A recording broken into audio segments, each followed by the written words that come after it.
একবার কিছু সাহাবী এবং হযরত আলী রাদিয়াল্লাহু তাআলা আনহু ও দয়ার নবী মুহাম্মদ সাল্লাল্লাহু আলাইহি ওয়াসাল্লাম এক যুদ্ধ থেকে ফিরছিলেন।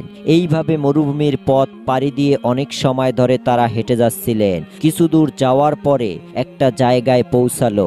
সেখানে পৌঁছে তিনি তার সাহাবীদেরকে জিজ্ঞাসা করেন, এটি কোন স্থান? মুহাম্মদ সাল্লাল্লাহু আলাইহি ওয়াসাল্লামের এই প্রশ্নের উত্তরে একজন সাহাবী উত্তর দেন, হে আল্লাহর রাসূল, এই স্থানটির নাম অদিয়ে আরজাক। এখানে একটি কূপ আছে, কিন্তু কত শত হাজার বছর ধরে কোনো মানুষ এর কাছেও যায়নি। কারণ যখন কিছু জিন হযরত সুলাইমান আলাইহিসসালামের কাছ থেকে পালিয়ে যায়, তখন তারা এখানে এসে বসবাস শুরু করে। সেই সময় তারা শপথ করছিলেন যে তারা কখনো হযরত সুলাইমান আলাইহিসসালামের আনুগত্য করবে না এবং সর্বদা আল্লাহ ও তার রাসূলের অবাধ্য হবে।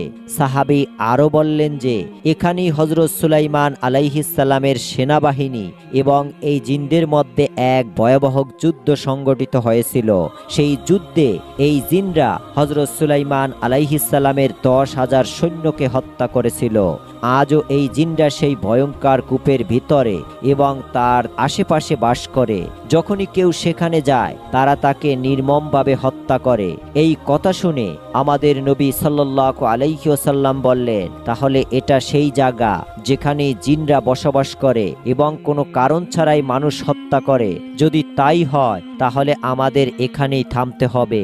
এর সমাধান খুঁজে বের করার প্রয়োজন, কারণ আমরা এভাবে অত্যাচারীদের মুক্ত রাখতে পারি না। তারপরে প্রিয় নবী সাল্লাল্লাহু আলাইহি ওয়াসাল্লাম বললেন, দীর্ঘ ভ্রমণের কারণে আমরা সবাই খুবই তৃষ্ণার্ত এবং ক্লান্ত। কাছাকাছি আর কোনো কূপ নেই। তোমাদের কেউ কেউ সেই কূপ থেকে পানি আনতে যাও। নবী করিম সাল্লাল্লাহু আলাইহি সাল্লামের নির্দেশের পর কিছু সাহাবী পানি আনতে সেই কূপের দিকে এগিয়ে গেলেন। কিন্তু কূপের কাছে পৌঁছানোর সাথে সাথে হঠাৎ কূপের ভিতর থেকে একটা ভয়ঙ্কর জিন বেরিয়ে এলো।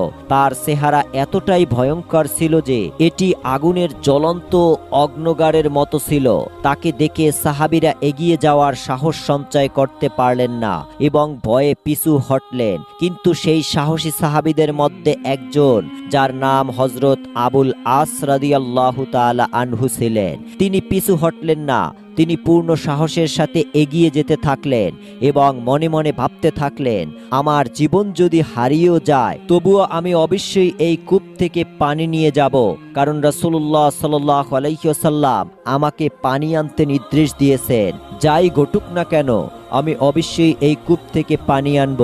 কিন্তু তিনি কূপের কাছে পৌঁছানোর সাথে সাথেই হযরত আবুল আস রাদিয়াল্লাহু তাআলা আনহুকে নির্মমভাবে শহীদ করে তার দেহ কূপের কাছে ফেলে রাখা হয়। এই দৃশ্য দেখে বাকি সাহাবীরা খুবই দুঃখিত ও বিচলিত হয়ে পড়লেন। তারা আল্লাহর রাসূল সাল্লাল্লাহু আলাইহি ওয়াসাল্লামের কাছে ছুটে গেলেন এবং বললেন, হে আল্লাহর রাসূল, আমরা সেই কূপ থেকে পানি আনতে গিয়েছিলাম, কিন্তু আমরা দেখলাম যে আগুনের আকারে একটি ভয়ঙ্কর জিন বেরিয়ে এসেছে এবং আপনার একজন সাহাবী আবুল আসকেও মারাত্মকভাবে হত্যা করেছে। হে আল্লাহর রাসূল, তার নির্মম কর্মকাণ্ডের কারণে আমরা এগিয়ে যাওয়ার সাহস করতে পারিনি এবং পানিও আনতে পারিনি। এই কথা শুনে রাসূলুল্লাহ সাল্লাল্লাহু আলাইহি ওয়াসাল্লাম বললেন, এই জিনদের আমার সাহাবীকে হত্যা করার সাহস আছে। তখন রাসূলুল্লাহ সাল্লাল্লাহু আলাইহি ওয়াসাল্লাম সাহাবীদের আরো একটি দলকে সেই কূপের দিকে পাঠানোর সিদ্ধান্ত নিলেন। কিন্তু সেই মুহূর্তে হযরত জিবরাইল আলাইহিস সালাম আল্লাহর পক্ষ থেকে একটি বার্তা নিয়ে অবতরণ করলেন। তিনি হযরত মুহাম্মদ সাল্লাল্লাহু আলাইহি ওয়াসাল্লামকে বললেন, হে আল্লাহর রাসূল, সেখানে অন্য কোনো সাহাবী পাঠাবেন না, বরং হযরত আলী রাদিয়াল্লাহু তাআলা আনহুকে এবং কিছু সাহসী সাহাবী পাঠান। কারণ আপনি যদি অন্য কাউকে পাঠান, তাহলে এই জিনরা তাদেরকেও হত্যা করবে। কেবলমাত্র আল্লাহর সিংহ হযরত আলী রাদিয়াল্লাহু তাআলা আনহু এই জিনদের নিয়ন্ত্রণ করতে পারেন। এই কথা শুনে আমাদের প্রিয় নবী সাল্লাল্লাহু আলাইহি ওয়াসাল্লাম হযরত আলী রাদিয়াল্লাহু তাআলা আনহুকে ডাকলেন এবং হযরত আলী রাদিয়াল্লাহু তাআলা আনহু আসলেন এবং রাসূলুল্লাহ সাল্লাল্লাহু আলাইহি ওয়াসাল্লামকে বললেন, হে আলী, এই উপত্যকা থেকে একটু দূরে একটি কূপ আছে। সেখানে কিছু অবদ্ধ জিন বাস করে, যারা হযরত সুলাইমান আলাইহিস সালামের কাছ থেকে পালিয়ে যায়। সেই একই জিন যারা তোমার ভাই আবুল আসকে শহীদ করেছে। তুমি সেখানে যাও এবং প্রথমে তাদেরকে ইসলামের দিকে ডাকো।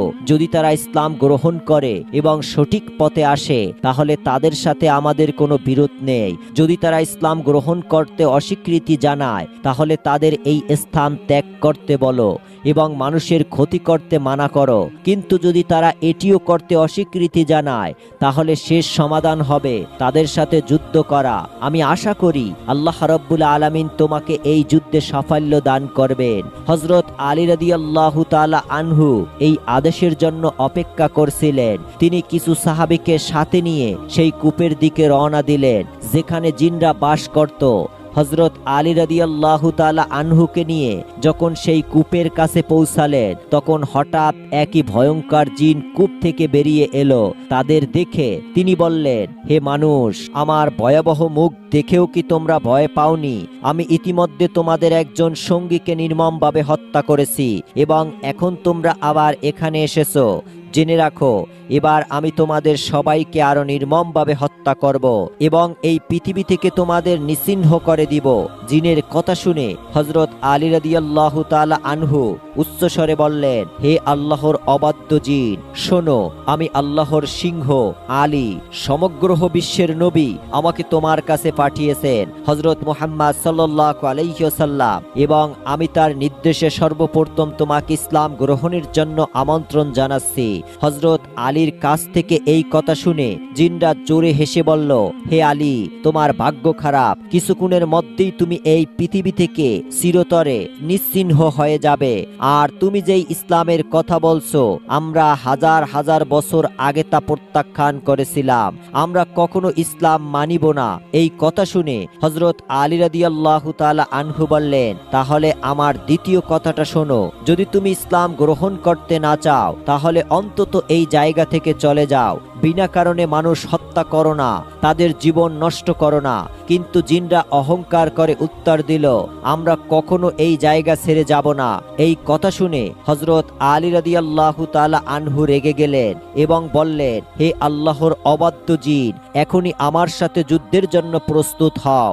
জিনরা গর্জে উঠল এবং বলল, তুমি একজন দুর্বল ব্যক্তি এবং আমার সাথে যুদ্ধ করতে চাও, এসো দেখি তোমার শক্তি কত। এই কথা বলে জিনরা রাগে হযরত আলী রাদিয়াল্লাহু তাআলা আনহুর উপর আক্রমণ করতে এলো। কিন্তু ঠিক সেই মুহূর্তে শেরে খোদা হযরত আলী রাদিয়াল্লাহু তাআলা আনহু তার তরবারি শক্ত করে ধরে রাখলেন। আর তখন হযরত আলী রাদিয়াল্লাহু তাআলা আনহুর হাতে জুলফিকার তরবারি দিয়ে এক আঘাতে সে জিনের মাথা দুই টুকরো করে কেটে ফেললেন এবং তাকে চিরতরে হত্যা করে জাহান্নামের দরজার দিকে পাঠিয়ে দিলেন। সেই জিনকে হত্যা করার সাথে সাথেই হাজার হাজার জিন কূপের ভেতর থেকে উঠে আসতে শুরু করলো। তারা ভয়াবহ শব্দ করতে শুরু করলো, এতটাই যে তাদের ভয়াবহ চিৎকারে আকাশ ও পৃথিবী কেঁপে উঠল। এই দৃশ্য দেখে শেরে খোদা হযরত আলী রাদিয়াল্লাহু তাআলা আনহু কোরআনের আয়াত তেলাওয়াত শুরু করলেন। তিনি আয়াত তেলাওয়াত করার সাথে সাথে জিনদের শরীরে আগুন জ্বলতে শুরু করলো। তারা আর কূপের উপরে দাঁড়াতে পারলেন না এবং চিৎকার করতে লাগলো। তারা আবার কূপের ভেতরে চলে গেল। এরপর হযরত আলী রাদিয়াল্লাহু তাআলা আনহু কূপের কাছে পৌঁছানো যাতে পানি তোলা যায় তিনি কূপের ভেতরে একটি বালতি ফেললেন, কিন্তু জিনরা তৎক্ষণাৎ বালতি ছুঁড়ে ফেলে দিলেন এবং পানি তুলতে দিলেন না। তিনি বারবার চেষ্টা করলেন কিন্তু প্রতিবারই জিন বালতিটি ছুঁড়ে ফেলতেন। যখন এটি বেশ কয়েকবার ঘটল হযরত আলী রাদিয়াল্লাহু তাআলা আনহু খুব রেগে গেলেন। তিনি দড়ি থেকে বালতিটি আলাদা করলেন এবং দড়ির একটি প্রান্তটি কোমরে শক্ত করে বেঁধে দিলেন। তিনি অন্য প্রান্তটি তার সঙ্গীদের হাতে দিয়ে বললেন, তোমরা এই দড়িটি শক্ত করে ধরো। এই বলে শেরে খোদা হযরত আলী রাদিয়াল্লাহু তাআলা আনহু কূপের ভেতরে নেমে গেলেন। কূপের ভেতরে গিয়ে তিনি দেখতে পেলেন যে অসংখ্য জিন তার চারপাশে ভয়ঙ্কর মুখ নিয়ে দাঁড়িয়ে আছে। হঠাৎ তারা সবাই একসাথে তাকে আক্রমণ করলো, কিন্তু শেরে খোদা হযরত আলী রাদিয়াল্লাহু তাআলা আনহুর একের পর এক জিনদের শিরচ্ছেদ করতে শুরু করলেন এবং তাদের জাহান্নামের আগুনে পাঠাতে থাকলেন। বর্ণনায় বলা হয়েছে যে সেই দিন তিনি একাই 20,000 জিনকে হত্যা করেছিলেন। যখন বাকি জিনরা দেখল যে তাদের সকল যুদ্ধ সঙ্গী নিহত হচ্ছে এবং এখন তাদের পক্ষে শেরে খোদা হযরত আলী রাদিয়াল্লাহু তাআলা আনহুর সামনে দাঁড়ানোর অসম্ভব হয়ে পড়েছে, তখন তারা হাত জোর করে অনুরোধ করলো, হে শেরে খোদা আলী, দয়া করে আমাদের ক্ষমা করুন, আমরা ভুল করেছি। হযরত আলী রাদিয়াল্লাহু তাআলা আনহু বললেন, আপনি যদি আগে আমার কথা শুনতেন তাহলে আমাকে এত যুদ্ধ করতে হতো না এবং আপনার এত লোক মারা যেত না। আপনার কাছে আমার কেবল একটি দাবি, কালিমা পড়ুন, মুসলিম হন এবং নির্মমভাবে মানুষ হত্যা বন্ধ করুন। জিনরা বলল, লা ইলাহা ইল্লাল্লাহ মুহাম্মাদুর রাসূলুল্লাহ। তারপর তারা হযরত আলী রাদিয়াল্লাহু তাআলা আনহুর কাছে প্রতিশ্রুতি দিতে শুরু করলো, আজ থেকে আমরা মুসলিম হয়েছি, এখন থেকে আমরা মানুষ হত্যা করব না, আমরা আল্লাহ এবং তার রাসূলের আদেশ পালন করব এবং কখনো তাদের অবাধ্য হব না। হযরত আলী রাদিয়াল্লাহু তাআলা আনহু তাদের নেতার দিকে তাকালেন। জিনদের নেতা বললেন, হুজুর, আমি তাদের নেতা। হযরত আলী জিজ্ঞাসা করলেন, আপনার নাম কি? জিন বলল, আমার নাম কাওয়ান জয়ীব। হযরত আলী রাদিয়াল্লাহু তাআলা আনহু বললেন, এখন থেকে আপনার নাম জাফর জয়ীব। তখন জিনের প্রধান বলল, হে শেরে খোদা হযরত আলী, আমি আমার লোকদের সঠিক পথ দেখানোর দায়িত্ব নিচ্ছি এবং সর্বদা আল্লাহ ও তার রাসূলের আনুগত্য করতে শেখাচ্ছি। জিনরা বলল, হে হযরত আলী, আমি আপনার সকল আদেশ পালন করব ইনশাআল্লাহ। এখন আমি আমার লোকদের কখনোই আল্লাহ ও তার রাসূলের বিরুদ্ধে উত্তেজিত করব না। এরপর হযরত আলী রাদিয়াল্লাহু তাআলা আনহু কূপ থেকে পানি তুলে রাসূলুল্লাহ সাল্লাল্লাহু আলাইহি ওয়াসাল্লামের কাছে গিয়ে বললেন যে, আমি যুদ্ধ করেছি, অনেক জিন যুদ্ধে হত্যা হয়েছে এবং আল্লাহর বিধান পালন করেছে এবং তারপর তারা কালেমা পাঠ করে মুসলিম হওয়ায় এবং শান্তির পথে চলার প্রতিশ্রুতি দিয়েছেন। এখন তারা কোনো মানুষের ক্ষতি করবে না। এই ঘটনার পর হযরত মুহাম্মদুর রাসূলুল্লাহ সাল্লাল্লাহু আলাইহি ওয়াসাল্লাম আল্লাহ রাব্বুল আলামিনের কাছে দোয়া প্রার্থনা করেন। একবার হযরত উমর রাদিয়াল্লাহু তাআলা আনহু মদিনার এক রাস্তা দিয়ে হেঁটে যাচ্ছিলেন। এমন সময় তিনি শুনতে পেলেন এক যুবক দোয়া করেছে, হে আল্লাহ রাব্বুল আলামিন, আপনি আমার আর আমার মায়ের মাঝে উত্তমভাবে ফয়সালা করে দিন। হে আল্লাহ, আপনি আমার মায়ের বিচার করুন। হযরত উমর রাদিয়াল্লাহু তাআলা আনহু যুবকটিকে এই দোয়া করতে শুনে তাকে বললেন, হে যুবক, তুমি কেন তোমার মায়ের বিরুদ্ধে আল্লাহ রাব্বুল আলামিনের কাছে দোয়া করছো? তখন সেই যুবকটি বলল, হে আমিরুল মুমিনিন, আমার মা আমাকে 10 মাস 10 দিন গর্ভে ধারণ করেছে এবং আমাকে পরিপূর্ণ 2 বছর দুগ্ধ পান করিয়েছে। এরপর যখন আমি বড় হলাম এবং ভালো মন্দের পার্থক্য করতে শিখলাম, তখন সে আমাকে তাড়িয়ে দিল এবং সে বলতে লাগলো সে নাকি আমাকে চিনে না। তখন হযরত উমর রাদিয়াল্লাহু তাআলা আনহু সেই যুবককে বলল, তুমি আমার মাকে নিয়ে বিচারালয় আসো, আমি তোমার মায়ের বিচার করব। এরপর সেই যুবকের মা, তার সঙ্গে তার 4 বোন এবং 40 জন সাক্ষী নিয়ে হযরত উমর রাদিয়াল্লাহু তাআলা আনহু এর দরবারে উপস্থিত হলো। তখন হযরত উমর রাদিয়াল্লাহু তাআলা আনহু সেই যুবককে জিজ্ঞাসা করলো, হে যুবক, তুমি তোমার বয়ান পেশ করো। তখন সেই যুবকটি বলল, হে আমিরুল মুমিনিন, আল্লাহর কসম করে বলছি, এই মহিলাটি আমার মা। সে আমাকে 10 মাস 10 দিন গর্ভে ধারণ করেছে এবং পরিপূর্ণ 2 বছর আমাকে দুগ্ধ পান করিয়েছেন। এরপর যখন আমি বড় হলাম এবং ভালো মন্দ চিনতে শিখলাম, সে আমাকে দূরে তাড়িয়ে দিল এবং সে বলতে লাগলো সে নাকি আমাকে চিনে না, আপনি এর বিচার করুন। হযরত উমর রাদিয়াল্লাহু তাআলা আনহু তখন সেই মহিলাকে লক্ষ্য করে বললেন, হে আল্লাহর বান্দি, এই যুবক কি বলেছে? তুমি কেন তাকে ছেলে বলে স্বীকার করতে চাও না?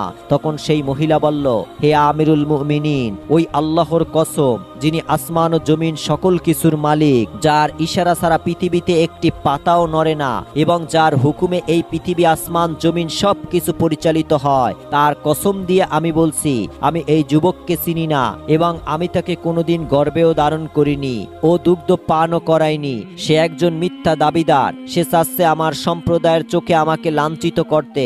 আমি কোনোদিন বিবাহই করিনি, তাহলে কোথা থেকে আমার সন্তান হবে? তখন হযরত উমর রাদিয়াল্লাহু তাআলা আনহু সেই মহিলাকে বললেন, তোমার কথার পক্ষে কি তোমার কাছে কোনো সাক্ষী আছে? সেই মহিলাটি বলল, হ্যাঁ, অবশ্যই সাক্ষী আছে, এই যে এরা আমার পক্ষের সাক্ষী। এরপর সেই 40 জন লোক এগিয়ে আসলো এবং তারা সাক্ষী দিয়ে বলল, এই যুবকটি মিথ্যা কথা বলছে এবং সে চাচ্ছে এই মহিলাটিকে তার সম্প্রদায়ের চোখে কলঙ্কিত করতে। এই মহিলা কুরাইশ সম্প্রদায়ের এমন এক মহিলা যে কোনোদিন বিবাহই করেনি, তাহলে তার সন্তান হবে কিভাবে? তখন হযরত উমর রাদিয়াল্লাহু তাআলা আনহু তার সৈন্যদেরকে নির্দেশ দিলেন, তোমরা এই যুবকের হাত পা বেঁধে তাকে বন্দী করে রাখো, যতক্ষণ না আমরা তার ব্যাপারে এবং সাক্ষীদের ব্যাপারে জিজ্ঞাসা করে নিতে পারি। সাক্ষীরা যদি ন্যায়পরায়ণ প্রমাণিত হয় তাহলে তাকে মিথ্যার উপর প্রয়োগ করা হবে। এরপর সৈন্যরাশি যুবকের হাত পা বেঁধে তাকে কারাগারের দিকে নিয়ে যেতে লাগলো। প্রতিমধ্যে তাদের সঙ্গে হযরত আলী রাদিয়াল্লাহু তাআলা আনহু এর দেখা হয়ে গেল। তখন সেই যুবকটি চিৎকার করে হযরত আলী রাদিয়াল্লাহু তাআলা আনহুকে ডাক দিয়ে বললেন, হে শেরে খোদা আলী, আমি একজন অত্যাচারিত যুবক। আমিরুল মুমিনিন হযরত উমর রাদিয়াল্লাহু তাআলা আনহু আমাকে কুয়েত খানায় বন্দী করার নির্দেশ দিয়েছেন। হে শেরে খোদা, আপনি ন্যায়ের পক্ষে থেকে আমাকে রক্ষা করুন। তখন হযরত আলী রাদিয়াল্লাহু তাআলা আনহু সৈন্যদেরকে নির্দেশ দিলেন, তোমরা তাকে আবারও উমরের বিচারালয়ে নিয়ে যাও। সৈন্যরা হযরত আলী রাদিয়াল্লাহু তাআলা আনহুর নির্দেশ পেয়ে আবার যুবকটিকে হযরত উমর রাদিয়াল্লাহু তাআলা আনহুর বিচার কার্যে ফিরিয়ে নিয়ে আসলো। হযরত উমর রাদিয়াল্লাহু তাআলা আনহু তখন সৈন্যদেরকে বললেন, আমি তোমাদেরকে নির্দেশ দিলাম তোমরা তাকে কুয়েত খানায় বন্দী করো, কিন্তু তোমরা তাকে ফিরিয়ে আনলে কেন? সৈন্যরা বললেন, হে আমিরুল মুমিনিন, শেরে খোদা হযরত আলী রাদিয়াল্লাহু তাআলা আনহু আমাদেরকে ফিরিয়ে আনার নির্দেশ দিয়েছেন, আর আপনি তো বলেই দিয়েছেন তোমরা কখনো আলীর বিরোধিতা করবে না এবং সর্ব অবস্থায় তার আনুগত্য করবে। তাই আমরা তার কথা মতো যুবকটিকে আবার ফিরিয়ে নিয়ে এসেছি। ইতিমধ্যেই হযরত আলী রাদিয়াল্লাহু তাআলা আনহু আগমন করলেন। আলী রাদিয়াল্লাহু তাআলা আনহু আসার পরে যুবকটি আবার তার বয়ান পেশ করলেন এবং যুবকের মাও তার বয়ান পেশ করলেন। অতঃপর হযরত আলী রাদিয়াল্লাহু তাআলা আনহু আমিরুল মুমিনিন উমর রাদিয়াল্লাহু তাআলা আনহুকে বললেন, আমি তাদের মাঝে ফয়সালা করে দিব, ব্যাপারটি আপনি আমার উপর সুপর্দ করুন। উমর রাদিয়াল্লাহু তাআলা আনহু বললেন, সুবহানাল্লাহ, আল্লাহর নবী সাল্লাল্লাহু আলাইহি সাল্লাম বলেছেন, তোমাদের মাঝে সবচাইতে জ্ঞানী আলী ইবনে আবু তালেব। অতএব তুমি যদি এই ব্যাপারটি ফয়সালা করো তাহলে আমি অত্যন্ত খুশি হব।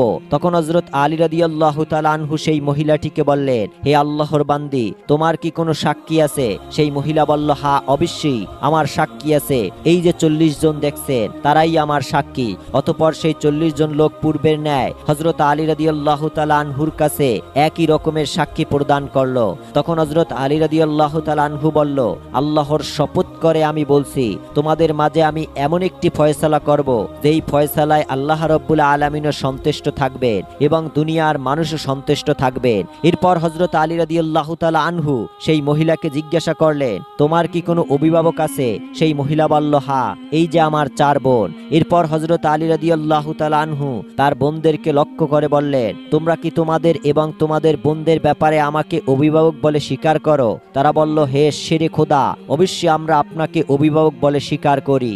আপনি নবীর জামাতা, আপনি আমাদের ব্যাপারে এবং আমাদের বোনের ব্যাপারে যেই আদেশ দিবেন আমরা তা নির্দ্বিধায় মেনে নিব।